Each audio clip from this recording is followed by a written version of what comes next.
അപ്പോഴേ ഇന്നുണ്ടല്ലോ വൈകുന്നേരം എന്തുണ്ടാക്കും എന്നിങ്ങനെ ആലോചിച്ച് മുറ്റത്തേക്ക് നോക്കിയപ്പോൾ ഉണ്ടല്ലോ ദാണ്ട് നിൽക്കുന്നു അയലത്തെ ചേട്ടൻ്റെ മുറ്റത്തൊരു വാഴ. പിന്നെ ഒന്നും ആലോചിച്ചില്ല, വേഗം അതിൻ്റെ ഒരു ചെറിയൊരു ഇല കണ്ടിച്ചിങ്ങെടുത്തേ.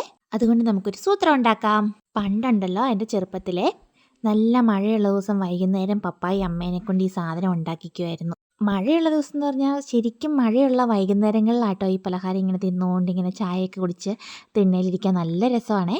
അങ്ങനെ ഞാൻ ഇതിനു വേണ്ടി കുറച്ച് തേങ്ങ ചിരണ്ടി എടുത്തു. അതിൻ്റെ കൂടെ കുറച്ച് ശർക്കര അങ്ങ് ചിരണ്ടി എടുത്തിട്ടുണ്ടായിരുന്നേ. ഈ പണിയുടെ ഇടയ്ക്ക് ഞാൻ എന്തൊക്കെയോ വായി തലയ്ക്കുന്നുണ്ടായിരുന്നു. അതെന്താണെന്ന് എനിക്കറിയാൻ പാടില്ല.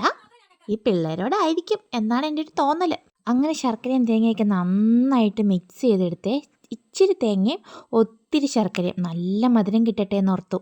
ഈ തേങ്ങ ശർക്കര ഇളക്കുമ്പോൾ ആ മണം മൂക്കിലേക്ക് അടിച്ച് സഹിക്കാൻ മേലായിരുന്നു കേട്ടോ.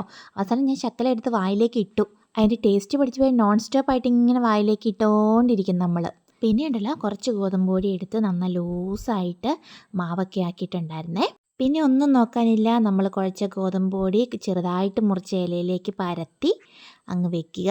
ഞാൻ പൊടിയെടുത്ത് കുഴയ്ക്കാൻ തുടങ്ങിയപ്പോഴത്തേക്കും അവനടുത്ത് വന്നിരിപ്പുണ്ടായിരുന്നു കേട്ടോ. ചപ്പാത്തിയാണോ അമ്മയെ ഉണ്ടാക്കുന്നതെന്നും ചോദിച്ച്. ചപ്പാത്തിയാണ് ഉണ്ടാക്കണമെങ്കിൽ പുള്ളിക്ക് അത് എടുത്തുകൊണ്ട് പോയിട്ട് നിലത്തിട്ട് ഉരുട്ടാനാണ്.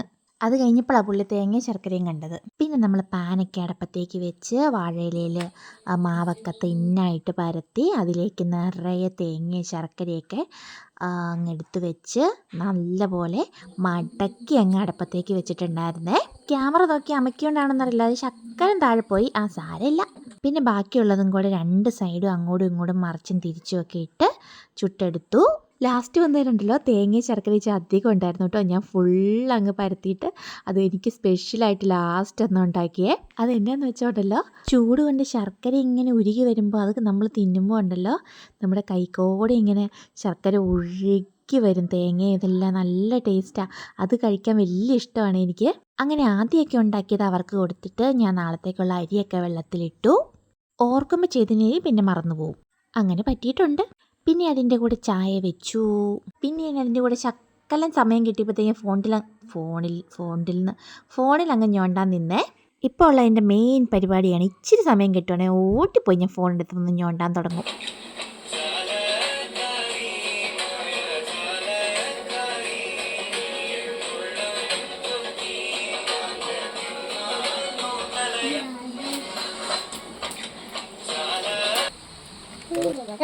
ഡോറ് കാണിച്ചു തരാം. ഡോറ് കൊടുക്കണം. ഇത് കണ്ടോ ഡോറ്? ഇത് തുറക്കുമ്പോൾ അപ്പം ഇവിടെ ഓടിച്ചിരിക്കുകയാണ്.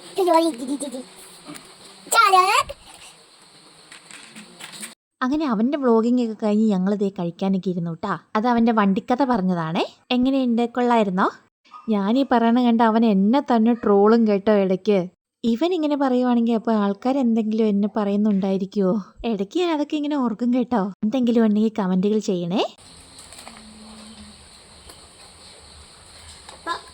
Bye bye. Okay, see you.